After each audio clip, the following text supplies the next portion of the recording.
Welcome to today's video. In this video, I'm featuring a 93 Chevy S10 pickup.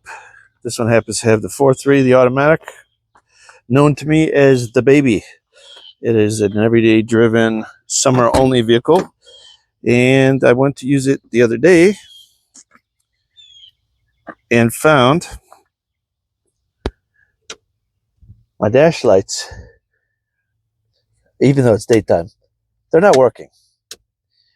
Turn it on, turn this on or that on, and I should be getting dash lights and or be able to use my dimmer, and I'm getting nothing there.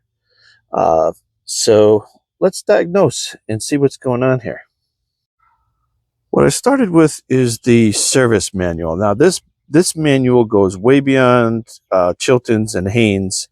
It is year specific, model specific. So if you're really going to have an old vehicle, go ahead and pay up for one. I got this one used. Yeah, rip cover, big deal. A little dirty, bent corner. Works just fine. And here's the kind of detail it has. It's going to have, like, here's your headlight switch,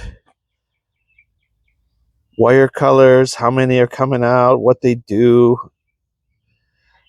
connector numbers, on the panel dimmer, black wire, brown and white, comes out green, brown. It's got all that. You're not going to find that in the regular manual. And or this has got every connector, where the connectors are located, where the grounds are located. Super high detail and super handy for a handyman if you do not have access like the professionals do to all data. This is a good supplement. First thing you want to do with any electrical problem, rule out the obvious. Under there is a fuse box. You got to take one little screw out to get the cover, the little kick panel cover out if yours still has it on. And there's a 5 amp instrument panel fuse. Check that to make sure it's good. If it's good, like mine was, then we move on to the next challenge or the next test. So I got you kind of snuck in here with me. I got to kind of sneak in the door here. This is the instrument, the light switch for your headlights. 2 screws right underneath there, Phillips.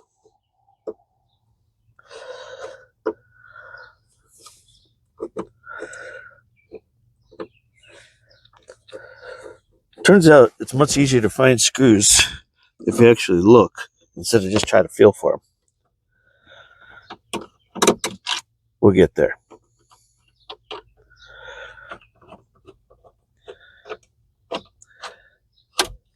Two screws, drop it down, pull it out. Now we have something to look at.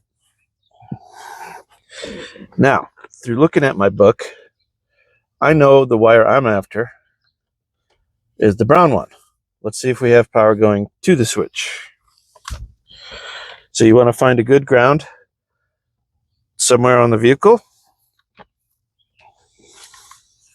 Let's see if I can get all this in one shot. Can I get my meter stuck in here where you can read it maybe? Let's go to volts DC. Well, trial 1. Let's give it a chance, folks. Let's give it a chance. All right.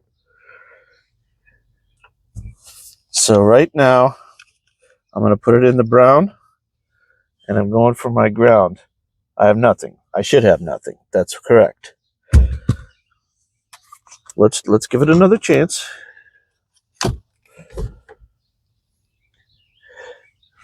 Now let me turn the lights on, and I'm just going to turn on,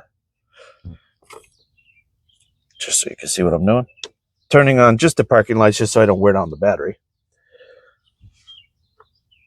And there we got 11.34 volts. Get you back up on the meter. 11.34 volts. Mine's showing negative because I got them hooked backwards right now, but big deal. So I got power going to the switch. Now let's see if the dimmer, which is located on the same switch panel, this little guy, the little wheel, Let's see if that's getting the power. So we're going to go on the brown wire there. That same brown. Get over to my ground. Get you up on the meter. 11.3. So it's getting the power. The question is it giving power out? So I know by looking on my diagram again, green, dark green is the one going out. This one also happens to have the other one with the tracer, but we don't worry about that. And I am getting 2.261 volts. So let me go move the dial all the way to full on, which would be full bright. Get back up on my meter. 2.297 volts. That's not going to light anything, is it? We've got ourselves a bad dimmer. This piece here. So make sure we're showing you the right stuff. Get you in the shot. Headlight switch top. This one. The one with the little fins. Dimmer switch. Let's turn it off so we don't blow something. I'm going to just unplug both. That one's just got a little thumb release, little finger release there, and pull up. This one, you've got to pry it up a little bit as you're pulling the plug backwards. And we've got the whole module in our hand. And I'm calling it a module. It's not a module. There's two pieces there. All right, let's get after this thing.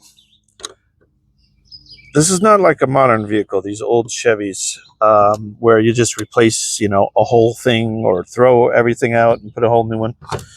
The word module kind of came later. This is a dimmer switch, so you can just replace what you need.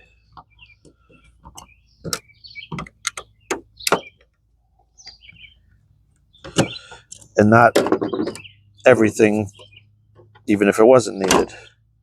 So you've just got two pieces here, and they're just stuck in. So let's see if she pulls right out. So I'm sure those part numbers might mean something. Just look up the one for the truck of the year and have a go at it.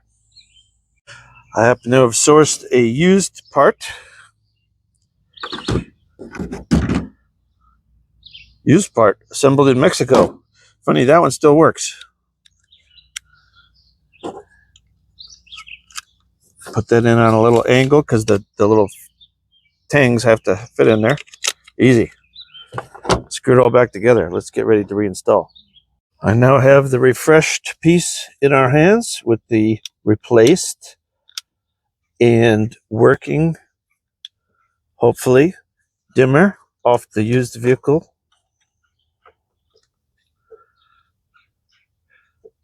And which way does that go? That way. And this one goes here.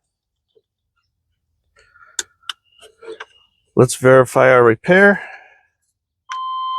Already I could hear the buzzer comes on that didn't come on before. And I'll get you a close-up shot of the dash. And they are working. You can kind of see back in the behind there. We go dim, we go bright, we go full on.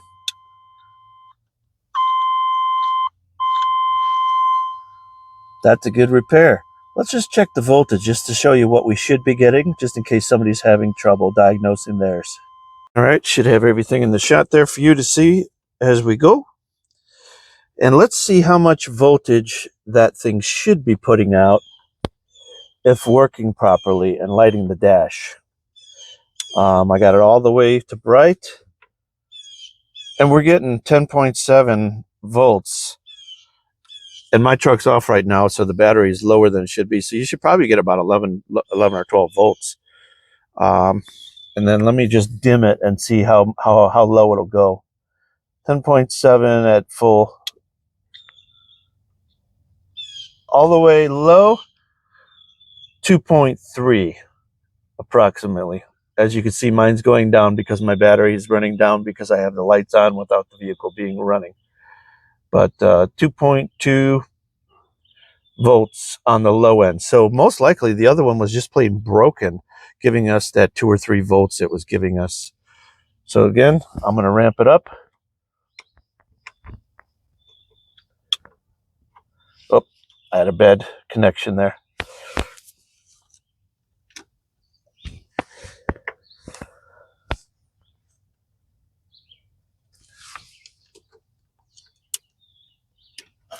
It's hard to hold 10 things at once. I should have a clip on the ground side. Like 8 volts all the way up again. Let's see where we're at. 10 or 11 volts all the way up. So that's the proper reading. So other than that, we will just tip that, get that caught under there, put our 2 screws. We'll call that one Wildwood certified. Thanks for watching.